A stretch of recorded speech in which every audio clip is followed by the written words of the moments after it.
Herkese merhaba arkadaşlar, kanalımıza hoş geldiniz. Barış Arduç, Gübse Özay'la evlilik hikayesi hakkında konuştu. Oyuncu Barış Arduç yıllardır gözlerden uzak ve sağlam adımlarla ilerleyen evliliğinin perde arkasında ilk kez bu kadar net anlattı. Arduç 2020 yılında hayatını birleştirdiği Gübse Özay'la neden evlenme kararı aldığını samimi sözlerle paylaştı. Barış Arduç ve Gübse Özay'ın hikayesi 2014 yılında birlikte rol aldığı Deliha filminin setinde başladı.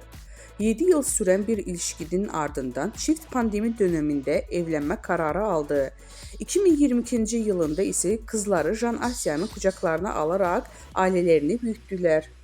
Katıldığı programda özel hayatına dair konuşan Arduç, evlilik kararlarının aceleyle alınmadığını özellikle vurguladı.